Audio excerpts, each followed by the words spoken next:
una resonancia magnética, nosotros lo que necesitamos es que dicha resonancia magnética sea del hueso completo.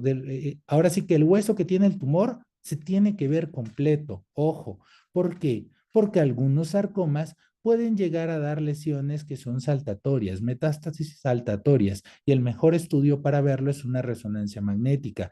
Pero si no lo pedimos, estamos cometiendo un error en nuestro abordaje diagnóstico. Entonces, recuérdenlo, resonancia magnética del hueso completo que se encuentra afectado.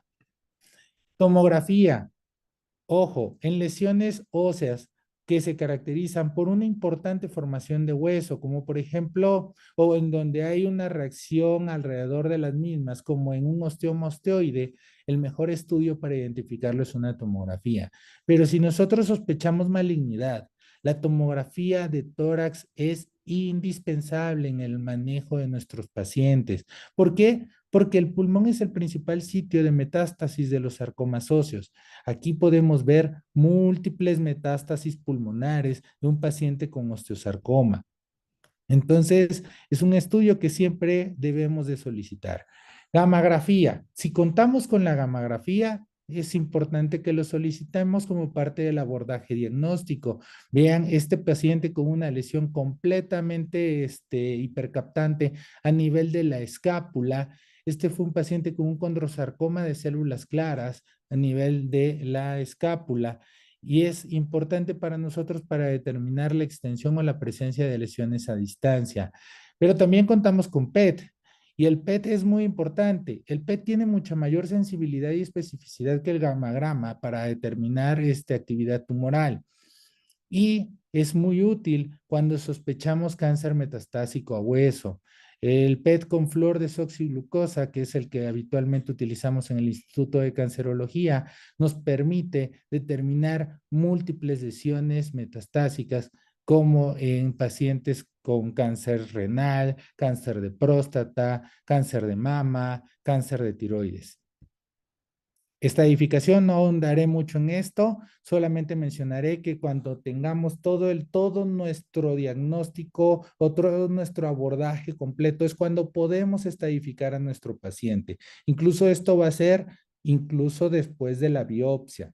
Entonces, NKIN es la clasificación universalmente divulgada, pero también tenemos la clasificación de la AJCC, en donde para extremidades tenemos las características importantes de que en el estadio 3 considera la presencia de metástasis saltatorias y en los estadios 4 lo divide en aquellas lesiones que son pulmonares, estadio 4A, o cuando hay metástasis a otros órganos o hueso y se considera estadio 4B.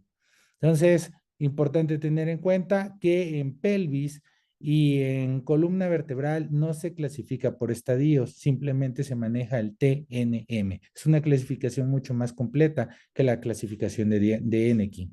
En cuanto a los errores diagnósticos, es importante que tengamos en cuenta que hay un libro que es muy viejito, pero que particularmente a mí me gusta mucho, que es el libro de Greenspan. El capítulo 1 es un capítulo muy importante en cuanto a entender la descripción y las características radiográficas de un tumor óseo.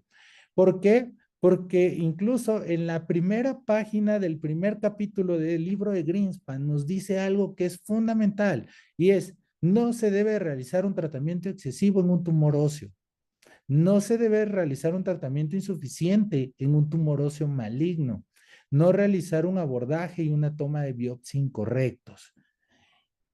Recuerden que el principio oncológico es más importante que el principio funcional y esa es una visión de nosotros los ortopedistas oncólogos. Pero las biopsias es algo que todos los que nos dedicamos a la ortopedia oncológica seguramente hemos visto, biopsias mal realizadas.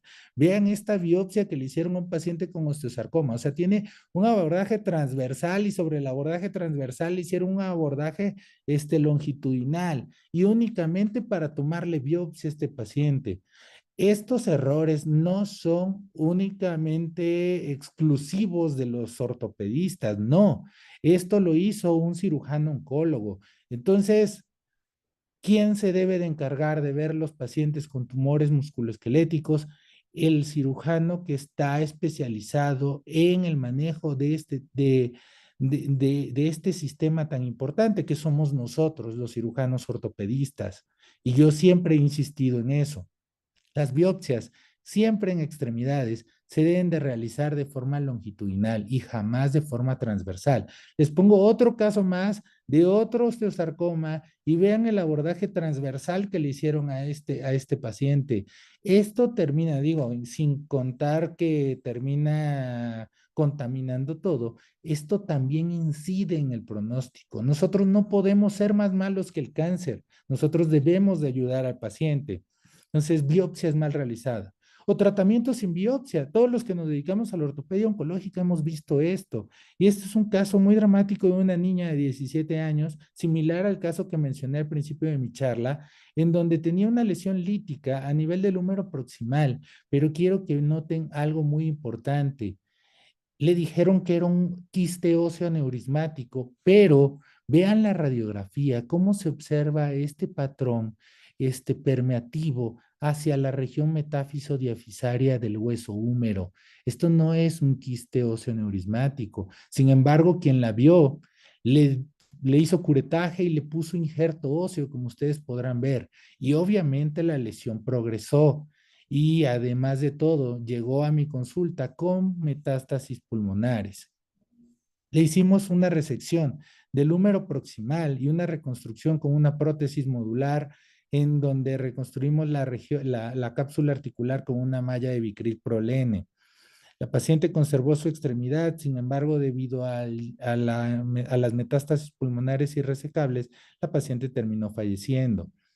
Otro caso más, muy dramático, que llegó a mi consulta, en donde un paciente con osteosarcoma y fractura en terreno previamente dañado, de 25 años de edad, pues alguien tuvo a bien ponerle una placota para darle, pues no sé qué tipo de osteosíntesis, porque aquí veo demasiados tornillos, pero pues la placa está en su lugar y el osteosarcoma también. Este paciente también falleció.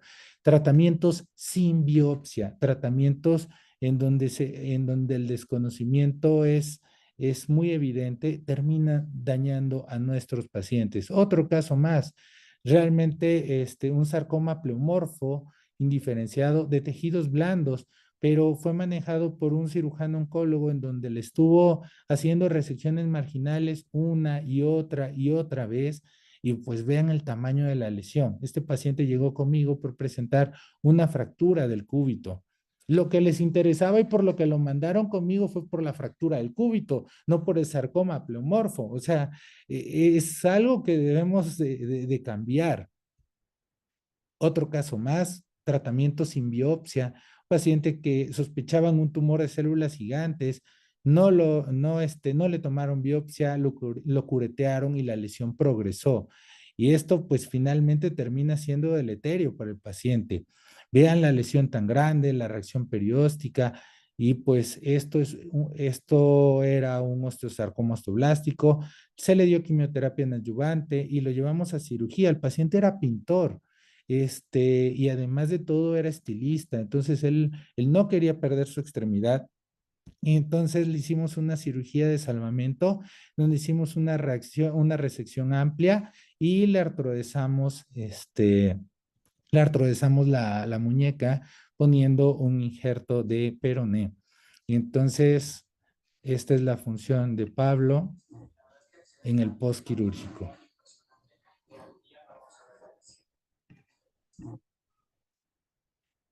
Planificar la cirugía es muy importante. Llega un momento en donde ya tenemos la biopsia, ya sabemos que es un osteosarcoma y hacemos cosas como estas o hacen cosas como estas. Digo, afortunadamente esto no lo hice yo. Este es un paciente que es testigo de Jehová. Le propusimos una hemipelvectomía y el paciente no aceptó, se fue a amputar a otro lado y así lo dejaron. Es una cosa terrible. O también puede ocurrir esto en donde simplemente va de médico a médico, lo van viendo y nadie se percata o ignoran qué es lo que está teniendo nuestro paciente. O peor aún, este es un caso de una paciente de una zona marginal de Chiapas, un estado que se encuentra lejos de la Ciudad de México y en donde finalmente la paciente tenía dolor y era vista por médicos pasantes del Servicio Social de Medicina, en donde lo único que hacían era darle analgésicos, analgésicos, analgésicos. La lesión progresó y hasta que finalmente ya tenía un gran tumor, un gran aumento de volumen, es cuando fue mandada al Instituto Nacional de Cancerología. Vean el tamaño de la lesión. Entonces, ese tipo de cosas, ese tipo de errores en cuanto al abordaje son los que terminan condicionando el pronóstico de nuestro paciente. A esta paciente se le terminó haciendo una hemipelvectomía externa.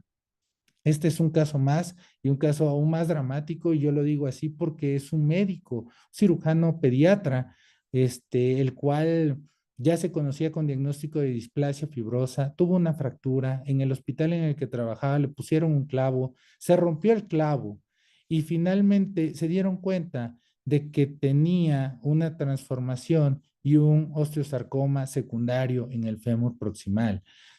Yo creo que es la mejor forma de mostrar lo difícil que puede llegar a ser el manejo de los tumores óseos, presentando casos y el resultado de todo esto. Le pudimos hacer una cirugía de preservación de la extremidad, le hicimos la resección del tumor de gran tamaño, como pueden ver ustedes, y lo reconstruimos con una prótesis total modular. Y esta es imagen del doctor caminando con una muleta, con una muleta 2 meses después de su cirugía. Por último, no confundamos error con complicación. Una cosa es un error en cuanto al manejo y otra cosa son las complicaciones que a cualquier cirujano nos puede llegar a ocurrir. Porque uno de los comentarios que más frecuentemente se hacen en México es: ¿y para qué le salvamos la extremidad? Si se va a infectar, se puede fracturar, mejor ampútalo. Y eso no debería de ser así. Brevemente les digo, tenemos múltiples opciones de tratamiento quirúrgico para hacer cirugías de preservación de la extremidad, pero lo más importante y algo que siempre recalco en mis alumnos es la planificación preoperatoria. Una cirugía bien planeada es una cirugía que muy probablemente va a ser bien realizada. Entonces, opciones tenemos muchas, reconstrucciones hasta con nuestro mismo cuerpo. Este fue un paciente con un tumor de células gigantes, en donde lo que hicimos fue la resección marginal del radio distal y lo reconstruimos con un injerto vascularizado del peroné.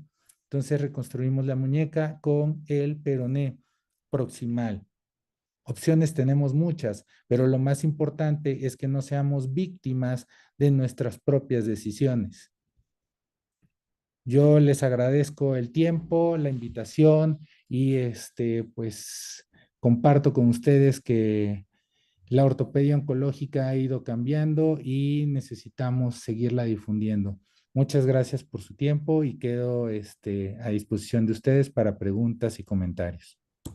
Muchas gracias, doctor Miguel Clara, por su magistral presentación. De verdad que nos dio un paseo por todo lo que es el abordaje, todo lo que es la clínica y el manejo básico, por así decirlo, de los tumores musculoesqueléticos. Queda abierta la sesión de preguntas, considerando que el doctor tiene que en este momento, bueno, atender pues, actividades privadas particulares, y eso habíamos comentado, que es la pregunta para el doctor en este momento, y las más exposiciones, pues sí se puede hacer a la final de de todo el simposio. Ok. Tenemos una pregunta en el chat. Tenemos una pregunta en el chat que dice, Luis Conde. Dice, ajá. doctor Miguel, saludos. ¿Ustedes tienen experiencia en el uso del PET virtual o resonancia magnética por difusión de cuerpo entero, perdón? Perdón, resonancia ¿Entendió? magnética. No, no tenemos experiencia con el uso del PET virtual. Realmente en el Instituto Nacional de Cancerología contamos con PET como tal, y entonces normalmente lo que hacemos es enviar a nuestros pacientes a que se les realice su PET. Obviamente no en todos los tumores, solo en aquellas lesiones que estamos considerando lesiones malignas, queremos empezar un protocolo en colaboración con el Servicio de Medicina Nuclear con la intención de analizar la respuesta que están teniendo nuestros pacientes a quimioterapia en adyuvante mediante el PET y cuantificarlo. Esto es importante porque en el Instituto Nacional de Cancerología vemos pacientes a partir de los 15 años y generalmente los osteosarcomas que vemos son pacientes con osteosarcomas en adultos. Y entonces hay literatura en donde nos habla que el osteosarcoma en adultos debería ser considerada como una entidad aparte. Y dicha entidad, pues lo que vemos es que tiene un pronóstico peor que el osteosarcoma en adolescentes o en niños, con pobres respuestas a la quimioterapia y por eso la importancia de tomar el PET. Es algo que estamos desarrollando en estos momentos. Bueno, no vemos ninguna otra pregunta. Felicitaciones de casi toda la audiencia, con excelente presentación, bueno, muy importante, bastante didáctico, etcétera. Bueno, doctor, de verdad que muchas gracias. Sé que tiene que desconectarse en este momento. Estamos en contacto para próximos eventos. Muchas gracias, doctor. Gracias a ustedes, doctor, gracias por la invitación. Quedo de todas formas un ratito aquí al pendiente para escuchar al resto de los colegas ortopedistas, oncólogos, y ha sido un honor estar con todos ustedes. Muchas gracias y saludos desde la Ciudad de México. Gracias, doctor. Muy amable de su parte. Bueno, la segunda presentación se refiere a la imagenología en la patología tumoral musculoesquelética, importancia diagnóstica.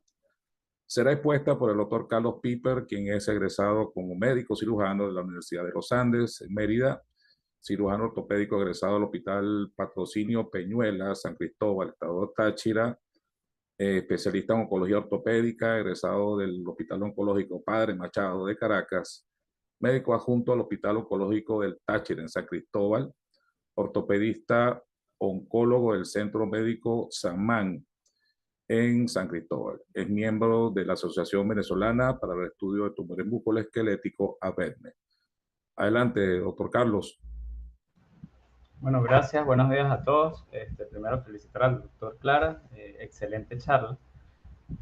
Pues voy a compartir pantalla en este momento. Si me permiten.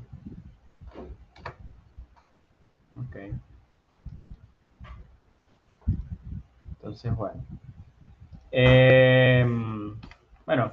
Vamos a hablar sobre el primer paso, sobre el diagnóstico de los tumores musculoesqueléticos, ¿no? Antes de tratar, debemos diagnosticar. Y pues, ¿cuál es el caballo de batalla de nosotros los ortopedistas?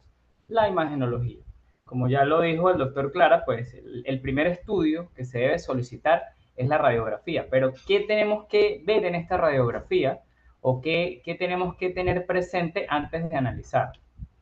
Esta imagen la traigo a colación y me parece muy importante porque es una imagen muy usada actualmente en redes sociales. Como sabemos, pues las redes sociales vinieron a revolucionar el mundo, sobre todo en el campo de la medicina, y siempre encontramos de todo. Entonces, ella nos habla de la localización de ciertas lesiones tumorales y pues muchas veces no sabría yo decir si esto pues es acertado o no, porque como sabemos en la medicina, 2 más 2 no es 4. Una lesión puede confundir y puede significar otro tipo de diagnóstico, como ya se vio en la charla precedente. Por eso es importante tomarlo en cuenta, que no todo a veces lo que vemos pues es lo que vamos a encontrar. Sin embargo, si hay múltiples lesiones de diagnóstico por exclusión, y es importante tomar en cuenta que el medio de diagnóstico que tenemos es la biopsia del estudio histopatológico. Esto es lo que nos va a dar un diagnóstico certero y preciso. Es importante siempre tener este punto aclarado, ¿ok? Entonces, ¿qué es lo primero? Primero hay que contextualizar el paciente. No podemos ver una rayos X, ni siquiera por WhatsApp, ni siquiera que nos muestren solo el estudio de imagen, sino tenemos que evaluar a este paciente clínicamente, cómo está, qué edad tiene, en qué grupo de edad se encuentra. ¿Por qué? Porque hay lesiones que son predilectas en ciertos grupos de edad. Como sabemos, los sarcomas primarios de hueso tienen predilección en los pacientes de la primera y segunda década de la vida, y los tumores de los adultos suelen ser las metástasis los tumores de la médula ósea, como los mielomas, los linfomas, y algunos como los tumores células gigantes. Pero es importante tomar en cuenta si es un paciente con cartílago abierto o un paciente con cartílago cerrado para poder acercarnos al probable diagnóstico, ya que sabemos que el diagnóstico lo da la biopsia. También tomar en cuenta por qué acude este paciente, si es un paciente con dolor localizado, inflamación, si se asocia a un traumatismo o no, si hay un aumento de volumen o si sencillamente, como en la gran mayoría de los casos que encontramos, es por un hallazgo casual. Doctor, me golpeé, tuve un traumatismo, me hago una rayos X, sorpresa, tenemos una lesión tumoral como la que vemos aquí abajo a la izquierda, ¿okay? Y en otros casos, el paciente que tiene un mecanismo de muy baja energía, en el cual se presenta alguna fractura, por ejemplo, doctor, me paré de la cama y sentí un dolor intenso, vemos la rayos X, vemos una fractura y si vemos con más detenimiento podemos ver una alteración de la estructura ósea. Y también tomar en cuenta si es un paciente que ya tiene un diagnóstico previo de cáncer, por ejemplo, cáncer de mama, cáncer prostático, cuál es su sintomatología asociada, hiporexia, pérdida de peso, fiebre, entre otras, y saber si el paciente tiene un dolor continuo con un antecedente de esta importancia. Entonces, ¿cuál es la función de las imágenes? O en líneas generales para poder llegar al diagnóstico, pues tenemos la detección que se hace a través, como lo dijimos, de la historia clínica, el examen físico y la radiografía simple. Con estos tres ya empezamos a detectar, oye, aquí hay un problema. Luego tenemos el diagnóstico o el diagnóstico diferencial, a través del cual lo vamos a hacer con estudios como la tomografía computarizada o la resonancia, que a mi criterio personal, y como ya lo dijo el doctor Clara, es la de elección. Y para estadificar, básicamente, o en algunos casos, diagnóstico diferencial, tenemos la gammagrafía ósea y tenemos también la tomografía de resonancia y el PET virtual y el CT-PET. Entonces aquí podemos ver una imagen y cómo podemos diferenciar en un paciente, por ejemplo, con cartílago cerrado y cartílago abierto, y siempre vemos que hay lesiones que son más complejas que otras. Por lo menos la imagen de su derecha, podemos evidenciar un paciente pediátrico con lesiones óseas sin criterios de malignidad, un patrón geográfico 1A con un halo esclerótico en ambos miembros inferiores, un paciente con una probable displasia. Como vemos la imagen de la izquierda, ya una lesión más comprometida, con imágenes en patrón algodonoso con extensión a las partes blandas. Todos estos son criterios en los cuales debemos tomar en cuenta para evaluar el tipo de lesión, ¿okay? Entonces, ¿qué información nos proporciona la radiografía simple? Primero, la topografía de la lesión. ¿Qué quiere decir esto? Su localización en el esqueleto, en el hueso y dónde se ubica, los márgenes de la lesión, la zona de transición que le hace este tumor al hueso y cómo se defiende el hueso de esta lesión, el tipo de destrucción ósea que le hace la lesión al hueso, el tipo de matriz, cuál es la composición de tejido tumoral y cuál es la naturaleza y extensión que afecta al periósteo y las partes blandas. También qué información nos proporciona la rayos X, en algunos casos la respuesta al tratamiento, pero ella tiene ciertas limitaciones como las lesiones grandes en pelvis y en columna vertebral. Entonces, esta imagen, pues extraída del Greenspan, podemos evidenciar qué es lo que vamos a buscar en una radiografía simple. Primero, la localización del tumor, si es epifisiaria, metafisiaria o diafisiaria.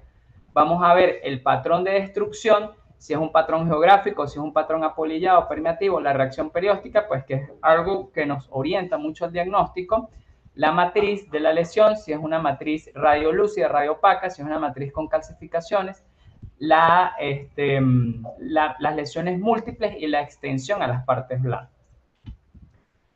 Entonces, hablando un poco sobre la localización, hay ciertas lesiones que, como se mencionó previamente, tienen cierta predilección por ciertas localizaciones. Por ejemplo, el condroblastoma es una lesión que se presenta en las primeras décadas de la vida en la región epifisiaria y pues nos acercan al diagnóstico, sin embargo, pues debemos confirmar esto por la biopsia, ¿no? Otras, por ejemplo, que tienen predilección por las diáfisis, en este caso la diáfisis de la tibia, el amantinoma y el encondroma, que suele ser muy común en las regiones metafisiales y que tienen estas características osteolíticas a su alrededor y con calcificaciones internas. También dentro de los límites y el patrón de destrucción, es importante tomar en cuenta que tenemos tres patrones. El geográfico, que a su vez se clasifica en el 1A, 1B y 1C. ¿En qué se basa la diferencia de ellos tres? En el grado o en el tamaño del margen esclerótico. Si es un margen esclerótico más osteoblástico, que contiene más la lesión, podemos acercarnos a una lesión más benigna. Sin embargo, si este patrón o este margen o halo se va adelgazando, podemos hablar de una lesión más destructiva del hueso.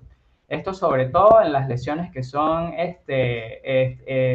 bajo su estadificación, como las benignas de tipo Ennekien, que pueden ser latentes, benignas o agresivas. Y también tenemos los patrones de malignidad, como son las lesiones apolilladas y las lesiones permeativas, que tienen una afectación de hueso mayor. O sea, aquí podemos ver, por ejemplo, una lesión con un margen esclerótico 1A, donde vemos pues que es una lesión de características aparentemente benignas. Estas lesiones, pues, cuando uno trata de dar un diagnóstico por presunción, no es necesario hacerles biopsia. ¿Cuáles son estos tipos de lesiones? Los fibromas no osificantes. Como también tenemos un margen esclerótico o un margen no esclerótico, las lesiones tipo 1B son unas lesiones un poco más osteolíticas, de mayor tamaño. Sin embargo, podemos ver que no es una lesión que impresione en características malignas. Y ya las lesiones con patrón apolillado y permeativo pues tienen una zona de transición que, como les mencionaba, es esta respuesta de defensa del hueso ante esta noxa que lo está afectando, pues ya vemos reacción perióstica, un patrón de destrucción mayor, ya nos orienta hacia un diagnóstico de una lesión maligna. Aquí podemos ver un patrón geográfico 1C, donde prácticamente ya hay inclusive afectación de la cortical, la imagen de la izquierda, con una lesión pues altamente lítica y destructiva del hueso, un probable tumor de células gigantes. Y podemos ver radiológicamente cómo se puede ver esta lesión apolillada con imágenes múltiples líticas a nivel dentro del hueso con afectación cortical y un patrón permeativo pues que es más destructivo del hueso. También es importante tomar en cuenta la reacción perióstica. Tenemos el patrón ininterrumpido, que suele ser de lesiones benignas. Aquí a la izquierda podemos evidenciar una imagen de un osteoma osteoide, cómo está ese engrosamiento cortical, pero vemos que esa reacción perióstica, que no es más que una reacción de defensa del hueso ante la noxa, aumenta esto para tratar de contener la lesión. También tenemos los comunes patrones en sol radiante, que es clásico de los sarcomas malignos del hueso, del osteosarcoma, del sarcoma de Ewing. Y tenemos también un patrón interrumpido lamelar que se puede presentar en lesiones como lesiones de tumores de médula ósea o en sarcomas de Ewing, y que uno de los diagnósticos diferenciales más comunes en el cual se presenta esta lesión es la osteomelitis. ¿Okay?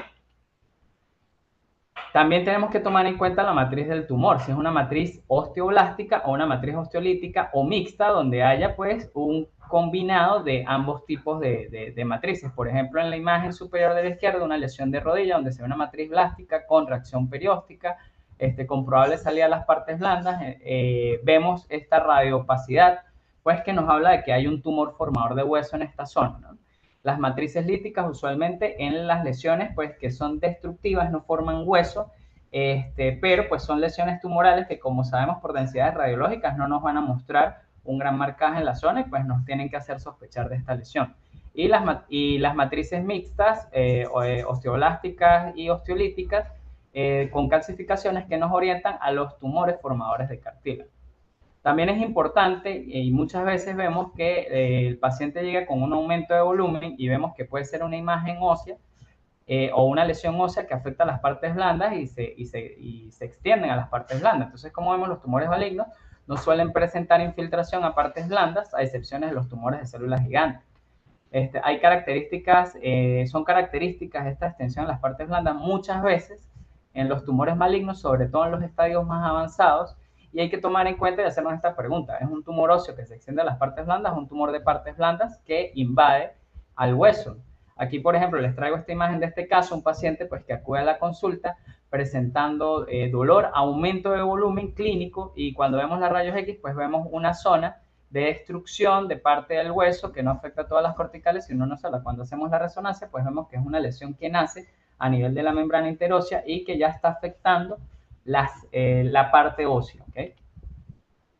Y dentro del último criterio, no es el ideal, pero pues nos puede ayudar el diagnóstico, sobre todo pues en esta era actual donde no contamos a veces con muchos recursos, pues la radiografía nos puede dar cierta idea junto con la clínica de la respuesta al tratamiento. Por ejemplo, es un paciente de 20 años que en su a la imagen de la izquierda fue su primera imagen, donde vemos una lesión, una alteración de la estructura ósea que tiene extensión a las partes blandas, reacción perióstica en ángulo de Codman, un patrón blástico impresionante que nos orienta a un diagnóstico de un osteosarcoma convencional.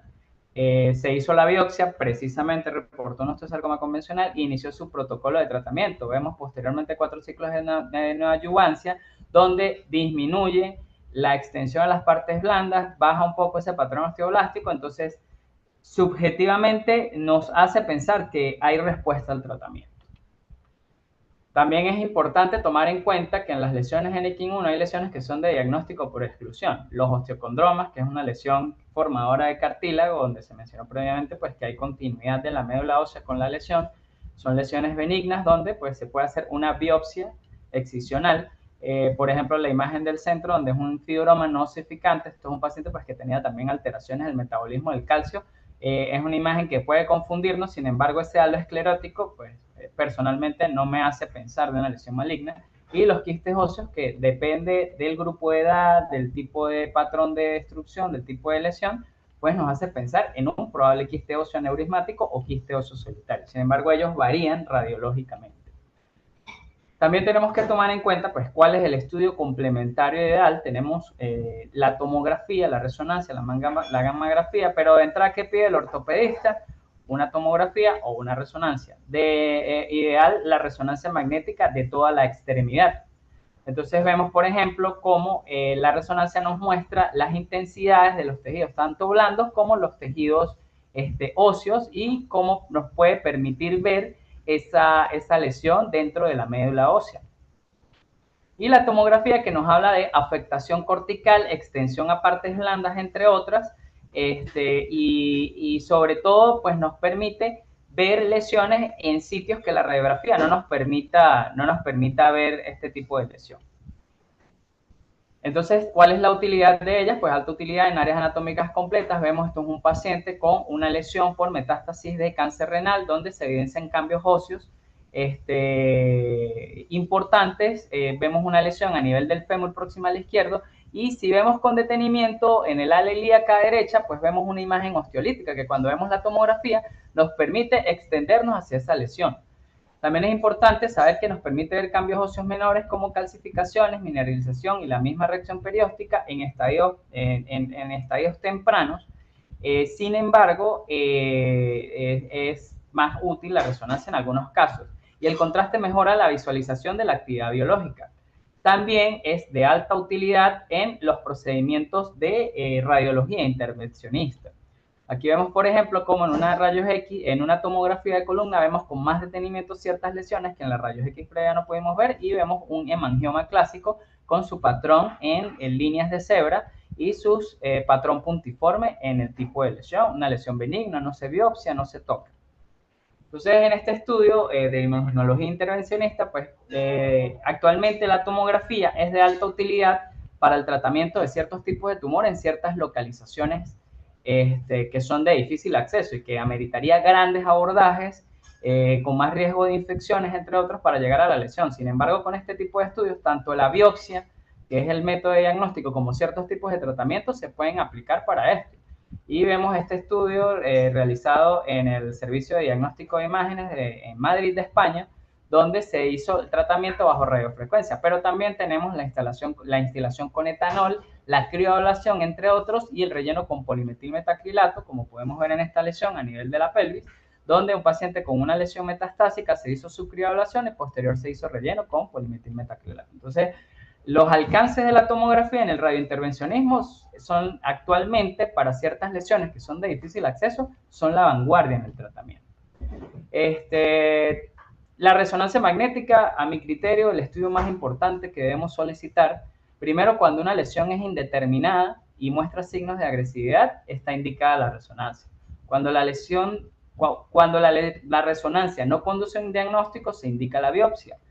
¿Esto qué quiere decir con esto? Que pues bueno, es una lesión que radiológicamente nos llama la atención, solicitamos una resonancia y de repente es una lesión grande, una lesión de gran tamaño, debemos tomar una biopsia obligatoriamente. Es superior a otras modalidades de imágenes porque detecta lesiones a nivel de la médula ósea.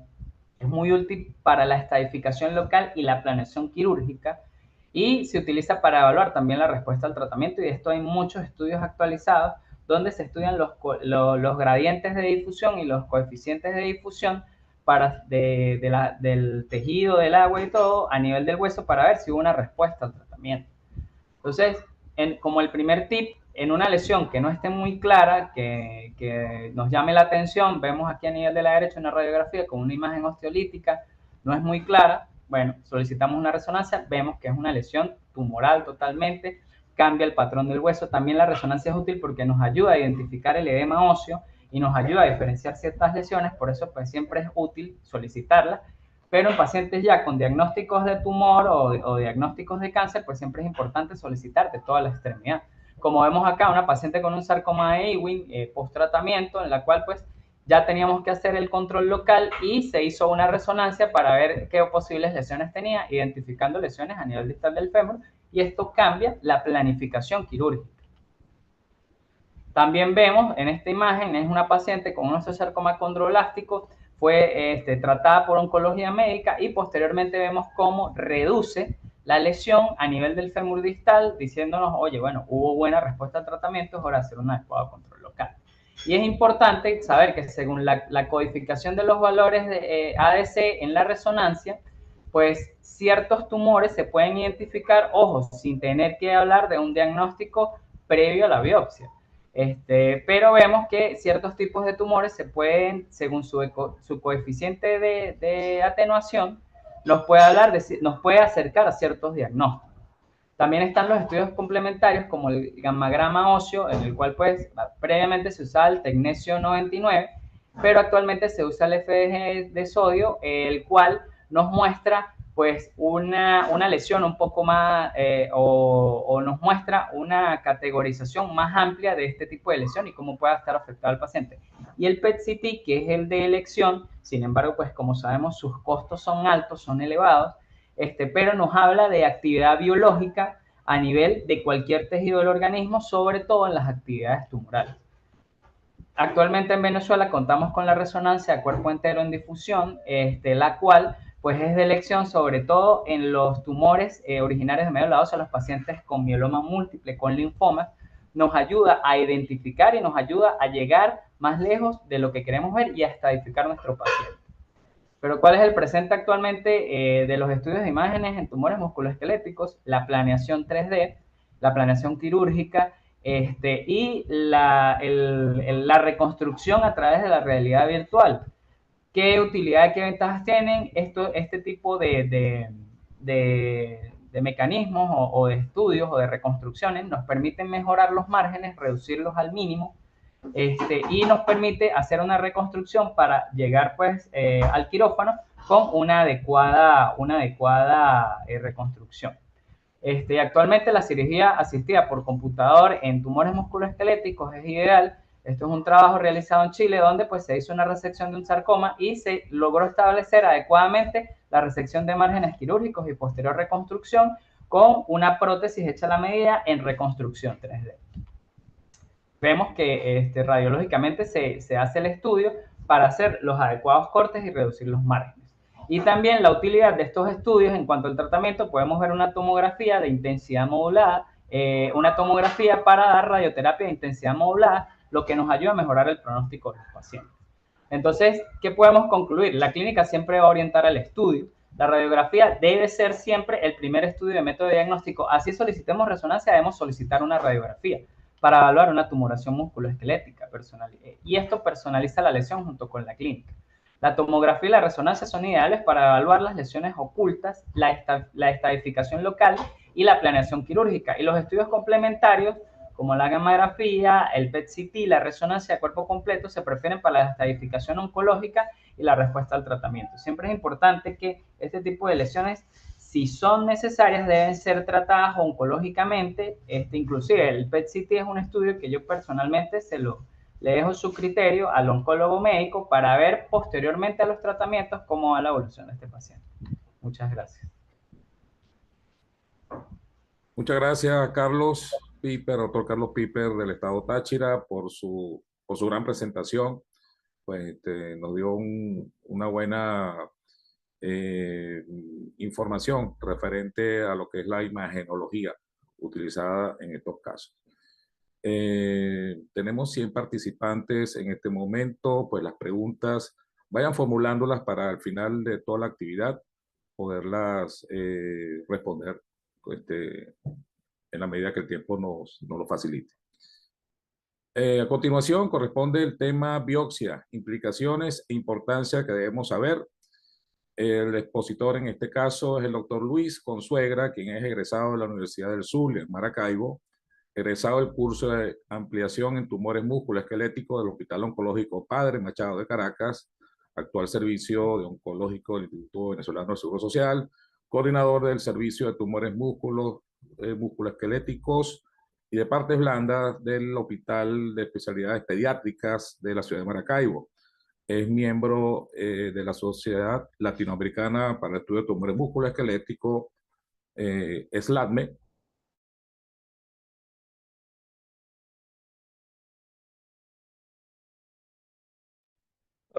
Ahora conecté.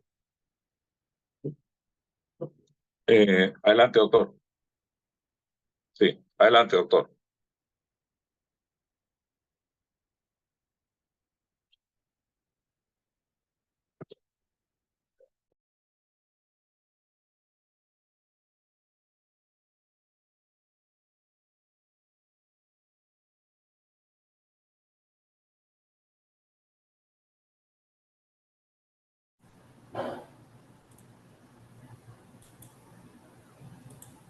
Fedor, ¿me permites compartir pantalla?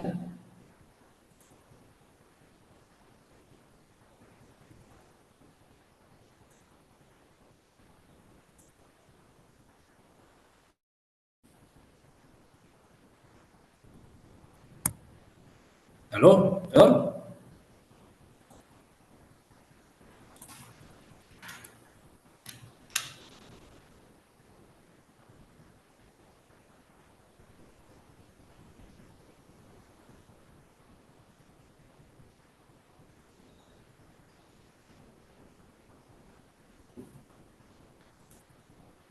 Doctor William, por favor, para hacer host al doctor Consuegra, para que pueda compartir pantalla. Doctor Pieper, por favor, dejar de compartir pantalla en este momento.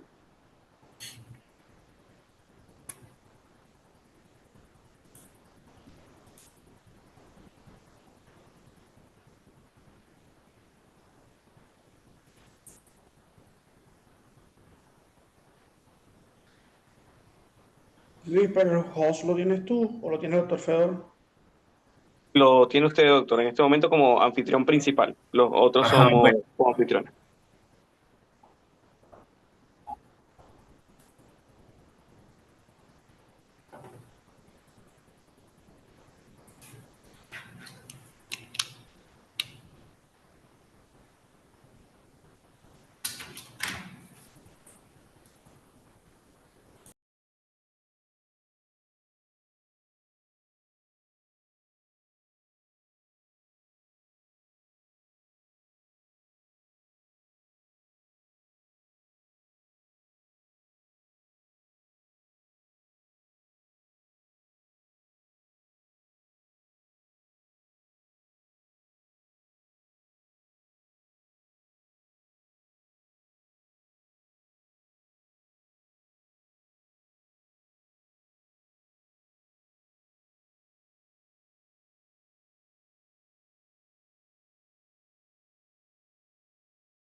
Estamos presentando unos problemas técnicos, disculpen.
Dispensen pues la falla audiovisual, pero bueno, energía eléctrica, factor planta, etcétera, muchas cosas. Pero estamos acá conectándonos nuevamente, intentando continuar con la actividad académica que estaba pautada para el día de hoy. Como no podemos comunicarnos por ahora con el doctor Luis Consuegra, por la falta del host, creo que es algo así que Luis William tiene que activar allí.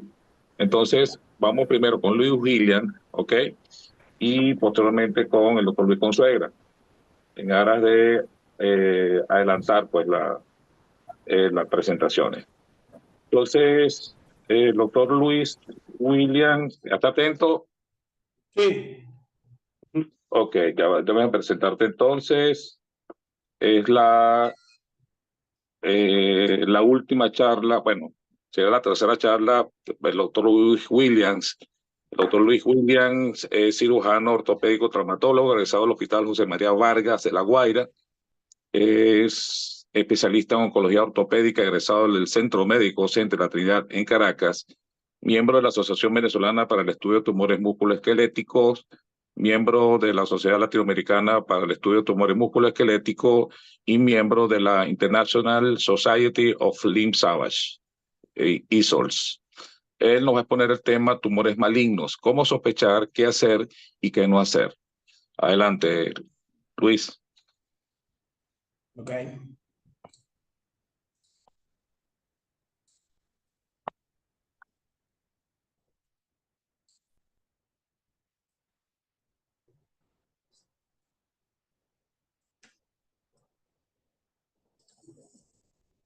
Ok, ¿se ve? Sí. Ok.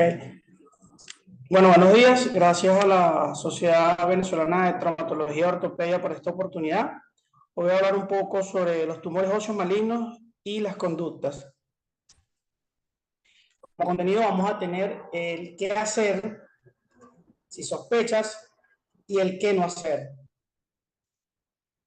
Para conversar o para iniciar un poco vamos a hablar sobre las diferencias entre tumor benigno y maligno. Las neoplasias benignas van a ser lesiones bien localizadas y encapsuladas desde el punto de vista imagenológico. Van a tener un crecimiento lento y limitado, van a ser células bien, o van a presentarse desde el punto de vista histopatológico, células bien diferenciadas y producen solo alteración local. Rara vez estas pueden causar la muerte. En contraste, las lesiones o las neoplasias malignas dan lugar a implantes secundarios o metástasis ósea, y esto va a crear trastornos metabólicos en el huésped. Van a proporcionar un crecimiento discordante, se presentan de forma irregular y mal definidos, y por crecer de gran manera van a producir una destrucción o un crecimiento local y un enrojecimiento que se presenta como una gran masa que en algunos casos puede llegar hasta el tamaño de una pelota de fútbol. Por lo general van a ser mortales porque son cáncer y estas, si no se tratan a tiempo, van a producir la muerte del paciente. Su evolución es muy rápida, en semanas o meses aumentan, como dije anteriormente, la temperatura local porque van a ser una masa bastante significativa. Desde el punto de vista epidemiológico, y esto se ha mantenido en el tiempo, desde que comenzaron el estudio de los tumores musculoesqueléticos, lo hemos diagnosticado epidemiológicamente o presuntivamente por décadas. Entonces, en la primera y segunda década de la vida, los tumores óseos más comunes que se observan son el osteosarcoma, el sarcoma de Ewing y el radiomiosarcoma. A partir de la quinta década de la vida, los tumores más comunes van a ser la metástasis ósea, proveniente de algunos primarios en otra parte del organismo, y el mieloma múltiple. Hay que tener en cuenta que en los adultos jóvenes que tengan un antecedente de alguna tumoración benigna o alguna enfermedad poliostótica, dígase osteocondromatosis o encondromatosis múltiple, hay que tener en cuenta que estas lesiones se pueden malignizar, igual que la displasia fibrosa o la displasia osteofibrosa. Esto es importante tenerlo en cuenta cuando por alguna razón nos llegue a una emergencia o a la consulta un paciente con una fractura que tenga algunos antecedentes o que la fractura se presente en el lugar de la lesión. Es importante tener en cuenta estos antecedentes del paciente porque pudieran mostrar en la presencia de una lesión o una fractura patológica, producto que la lesión que estaba de hace mucho tiempo se malignizó y me está ocasionando esta fractura patológica. Importante tener en cuenta el tumor de células gigantes. Este es un tumor que actualmente está clasificado como una lesión benigna intermedia, agresiva. Sin embargo, si no se trata a tiempo, el tumor de células gigantes tiene características muy similares a los tumores malignos. Ellos van a ocasionar una destrucción local, pero hasta un 3 a 5% nos habla de que puede hasta metastatizar el pulmón, y en muchos casos en nuestra consulta en el oncológico Padre Machado nos ha llegado lesiones tan grandes como la de un osteosarcoma primario, como dije anteriormente, el tamaño de una pelota de softball o de una pelota de fútbol. Y desde el punto de vista de alternativas quirúrgicas, ya sea de resección o de reconstrucción, esta lesión tiene alguna similitud con las lesiones malignas. En muchos casos terminamos colocando una endoprótesis o haciendo resecciones amplias porque la lesión ha crecido considerablemente. Es importante tener en cuenta este tumor, el tumor de células gigantes. Ahora bien, si ustedes sospechan de una lesión, de una tumoración maligna o también de una benigna, lo primero que deben hacer o tomar en cuenta son los antecedentes, tanto oncológicos como familiares que tenga el paciente. Es importante indagar si el paciente tiene un antecedente mamá, papá, abuelos, hermanos, familiares directos que hayan tenido algún tipo de cáncer. Y el paciente también si tiene alguna patología previa. Hacemos énfasis desde el punto de vista académico en la mayoría de los pacientes que están en el servicio de tumores óseos, la historia clínica. Por lo general, nosotros cuando estamos en la formación como traumatólogos nos vamos hacia el motivo de consulta, un traumatismo de alta inercia, un choque, un tiro. Vemos la imagen, rayos X, y ya estamos pensando en qué clavo o placa le vamos a colocar al paciente. En el caso de los tumores óseos o del paciente con una patología tumoral musculoesquelética, hay que sentarse a indagar, a hablar con el paciente, hacer una historia clínica donde se miden los miembros inferiores, o donde tenga la lesión, el tamaño de la masa, si tiene circulación colateral. Hay que dedicarle más tiempo, y eso hacemos énfasis en la consulta, porque de la historia clínica y de los antecedentes vamos a sacar muchas cosas que nos van a ayudar a un diagnóstico presuntivo. En estos pacientes se solicitan paraclínicos. Si ven en la imagen de la rodilla, como ven una gran masa, esto es un paciente que va a tener disminución de la cifra de hemoglobina, va a estar anémico y va a tener otros parámetros del punto de vista del laboratorio alterados. Elevación de la fosfatasa alcalina, elevación del calcio sérico, muchas cosas que en un paciente con una fractura o un paciente de traumatología convencional no vamos a tener. Si usted tiene todos estos parámetros, usted tiene que referir al paciente. Ante la sospecha es mejor referir al paciente. En muchos casos han referido al paciente con una lesión benigna, pero que no pasa nada, seguimos en una observación cada 4 o 6 meses. Pero cuando la lesión es maligna, es mejor mandarlo a tiempo para evitar males mayores. Entonces, si sospecha, nos queda de esta lámina la conclusión de vamos a referir al paciente ante la sospecha. Entonces, si usted es oncólogo ortopedista o trabaja, es apasionado como nosotros en esta materia, nosotros básicamente vamos a hacer o vamos a aplicar lo aprendido. ¿En qué se basa aplicar lo aprendido? La solicitud de estudio de imágenes con criterio, como decía mi compañero Carlos Piper, solicitar el estudio más adecuado. En nuestro país, por condición económica, tenemos que tener o hacer énfasis en esto, porque por los altos costos de los estudios, tenemos que solicitar a veces, o no es como la bibliografía nos lo dice, de solicitar todo el estudio y sacarle el provecho a cada estudio.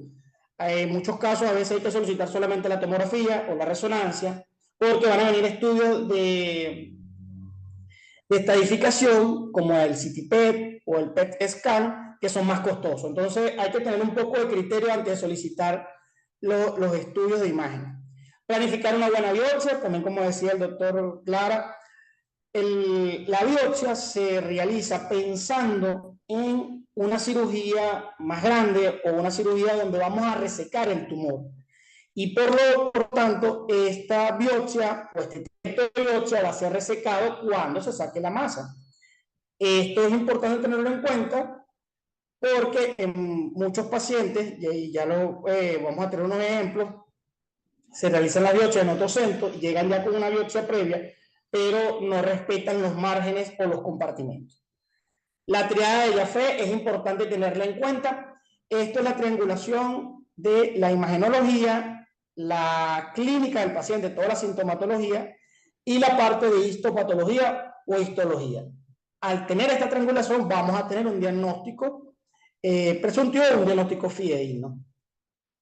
Estadificar el paciente, bueno, con los estudios de extensión se estadifica para saber si la lesión es primaria, si la lesión es única o si ya es un paciente que está en un estadio avanzado según las diferentes clasificaciones o estadiamiento. Vemos si el paciente ya tiene metástasis y de ahí vamos a darle la opción quirúrgica más conveniente para el paciente y manejarlo de manera multidisciplinaria. ¿De qué va a depender la cirugía? La cirugía va a depender, en muchos casos, primeramente, de la lesión, depende del tumor, si la lesión va a recibir neoadyuvancia, si la lesión va a ser quimiosensible o radiosensible. Esto nos va a ayudar a disminuir la circunferencia o la masa como tal de la lesión. También va a depender del factor económico, algo que hago énfasis porque los elementos de reconstrucción en las cirugías de oncología ortopédica son bastante costosos y entonces aquí nos limitamos mucho. Y también va a estar de la mano de la experiencia del cirujano. Tenemos casos donde el paciente tiene la posibilidad económica de tener las mejores alternativas de reconstrucción, pero si el cirujano no tiene la pericia adecuada, también van a existir errores en esta parte de reconstrucción. Y bueno, la parte o este mensaje de que se puede garantizar un buen manejo, más no el éxito del mismo, es porque tenemos que tener en cuenta que trabajamos con cáncer, con tumores malignos, y hay un tope o hay una supervivencia en cada lesión. Hay lesiones que son bastante agresivas y que su supervivencia es muy poca, a pesar de hacer un trabajo heroico y hacer unas cirugías muy bonitas, el paciente va a durar muy poquito, pero esto ya es historia natural de la enfermedad o de ese tipo de tumor como tal. Importante, el manejo del paciente debe hacerse multidisciplinariamente con todas las especialidades o subespecialidades que ameriten o que amerite el paciente o el caso. Todos son importantes al momento o estar en pro del paciente. Ahora, si usted no es ortopedista oncológico, usted va a generarle al paciente un viacrucis. Y todo viacrucis o este viacrucis va a empezar por realizar sin criterios una biopsia. Entonces, si usted no es ortopedista oncológico, no realice la biopsia porque le va a traer bastantes problemas al paciente. Y en nuestra consulta nos han llegado múltiples historias, múltiples casos que a veces nos quedamos sorprendidos. Si usted no es ortopedista oncológico o los doctores que incurren en estos errores son estos, algunos de los más comunes son el residente que acude a la pasantía, en este caso pongo el ejemplo del Hospital Padre Machado por ser centro de referencia donde nos hemos formado y donde tenemos pasantía, pero puede ser cualquier centro de referencia donde esté un oncólogo ortopedista, un pasante de alguno de los posgrados, cursa con una pasantía y entonces se lleva un mínimo conocimiento y ya quiere realizar biopsias o procedimientos. Esto no es el deber ser. En nuestro país, por algunas limitaciones hasta geográficas, tenemos que muchas partes o en estados hay cirujano oncólogo y oncólogo médico, pero no hay oncólogo ortopedista. Y estos dos toman decisiones que no son las más acertadas y no refieren al paciente. También existe doctores o jefes de servicio que son de, digamos, la vieja escuela y quieren tratar esta patología como se trataba antes, como somos muy pocos y es una verdad que somos los poquitos que nos encanta esta patología, entonces no todos los centros de referencia en cada estado tienen un oncólogo ortopedista. Esto hace que se tomen decisiones a la ligera porque, bueno, el jefe de servicio dice que así se hacía antes o cuando él se formó y comienzan a cometer errores. Tenemos algo que está en boga también, es, bueno, el influencer, el médico popular que realiza todo tipo de cirugías, columna, artroscopia, y entonces también hace tumores óseos. Pero entonces está escribiendo o te manda la foto y te dice, dime qué hago aquí y no refiere el paciente. Y una realidad que pasa mucho es que nuestra cirugía es costosa por todo lo que le dije anteriormente, la reconstructiva, las horas de quirófano, y por esto va a crear un precio económico. Te consigues un traumatólogo que en base a estos costos te dice, bueno, yo te lo voy a hacer más fácil, más económico, porque bueno, tenemos necesidad diaria del día a día del venezolano, de cubrir necesidades desde mercado hasta cuota de colegio de los hijos, y entonces incurrimos en errores. Todos ellos te dicen o le dicen al paciente un denominador, te voy a hacer un favor. Esto que quede claro, esto no es un favor. El mejor favor que pueden hacer es referir al paciente. Porque en el momento que hacen una biopsia, nos llega un reporte macroscópico y microscópico como que tenemos aquí de nuestro laboratorio de confianza, el laboratorio Marín, un reporte bastante explícito con al pie o en una segunda hoja una nota como esta, que entre lo raro de que nos gusta esto decimos que es una nota bella o una nota muy bonita, pero si esto le llega a alguien o a algún especialista en traumatología que no maneja la patología tumoral, te va a decir o esta va a ser la cara de él porque no va a entender nada de lo que tiene el paciente. Y ojo, esto no lo refiere el paciente o no lo ha dicho el paciente. Doctor, coloquialmente, en lo que le llevé la biopsia, el doctor tenía una cara de perdido que no era normal. ¿Qué no se o qué no debe pasar? ¿Qué ejemplos no deben pasar? Primero, que el grupo médico no invente, no se ponga a hacer procedimientos heroicos sin tener el mínimo conocimiento de la patología tumoral musculoesquelética. Otra cosa que influye y es importante, el papel del cuidador. ¿Quién cuida al paciente? Los familiares o su pareja o los hijos en tal caso. Los familiares, en muchos casos, y respetando las religiones, acuden a otro tipo de procedimientos. Yo en este caso le digo a los familiares o al paciente, mira, todo se respeta mientras que no te salgas de la línea objetiva de la medicina. Y lo otro que no debe pasar es que el paciente, por eso se maneja multidisciplinariamente, me caiga en depresión, que no quiera acudir a la consulta, que no quiera recibir la medicación, porque a lo mejor viene siendo maltratado y ya el paciente está cansado y tira la toalla. Entonces, incurre en depresión o incurre en abuso u uso de drogas. Esto no debe pasar. Este es otro ejemplo de lo que no debe pasar. Nos llegan bastantes pacientes, sobre todo en niños, que la madre refiere o los familiares que le han hecho procedimientos de artrocentesis en muchas oportunidades. Te refieren, te dicen, nosotros semanalmente acudíamos a la consulta, el doctor les traía líquido de la rodilla o de alguna articulación, le colocaba una venda y el niño mejoraba, pero la semana seguía con esto. Volvió otra vez a aumentarse la articulación o se llenaba la rodilla de líquido. Esto pasa o deja de pasar hasta que ya la rodilla no es líquido, sino que es una masa, y así te lo refieren. Tengan en cuenta, y vuelvo y repito, los antecedentes. Los antecedentes son importantes. Si el paciente no tiene algún antecedente traumático, estudien o siéntese con el paciente a ver qué está pasando y de dónde viene este aumento de volumen en la articulación. No hagan procedimientos invasivos porque le puede traer consecuencias negativas al paciente.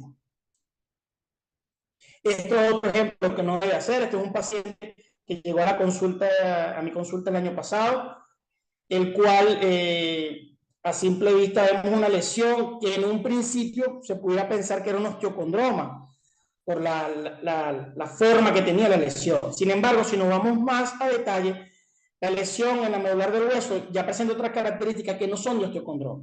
Sin embargo, lo trataron como un osteocondroma. Le hicieron una resección marginal, lo inmovilizaron, después le quitaron la inmovilización, ya ven cómo la lesión recidiva y se ve más agresiva. Ya aquí la lesión hace una fractura patológica, lo cual genera esta masa y así llegó el paciente. Entonces, este es un paciente que probablemente tenga que ir a una desarticulación porque ya está en un estadio avanzado y ya tiene mucho tiempo con esta lesión como tal. Para llevar a casa, lo principal sería evitar los errores más comunes. Los errores más comunes son solicitar estudios de imágenes sin criterio. En algunos casos llegan pacientes con lesiones benignas, que no es este caso, pero con lesiones benignas que llegan hasta con un CITIPET. Al familiar o al paciente una N cantidad de dinero, no es el criterio como tal. Realizar biopsias sin criterios, como vuelvo y repito, no realicen biopsias si no tienen el criterio o si usted no va a resolver el paciente definitivamente, porque la biopsia se hace con criterio pensando en que voy a resecar la lesión o cómo voy a resecar la lesión. Lo otro es procesar la biopsia en centros no especializados. Hay algo que hay que tener en cuenta cuando se envía la biopsia a cualquier laboratorio y si el patólogo no solicita las imágenes, estamos comenzando, iniciando mal esa relación con ese doctor o ese laboratorio. Porque esto va de la mano. Recuerden lo que le dije, la triada de Jaffe va a ser la triangulación, digamos, perfecta para el diagnóstico. El patólogo tiene que ver las imágenes, ya sea rayos X, resonancia, tomografía, de la lesión. Esto le va a ayudar a dar un diagnóstico más certero. El paciente oncológico debe ser manejado como una orquesta sinfónica, donde el director de la orquesta es el oncólogo ortopedista y todo hay en pro de una buena sinfonía para que el paciente sea curado o se le dé la mejor opción. Y por último, referir al paciente es la mejor opción porque esto va a ser la diferencia entre la vida y la muerte. Él siempre te lo va a agradecer porque si no inventaste, el paciente va a estar en buenas manos. Muchas gracias.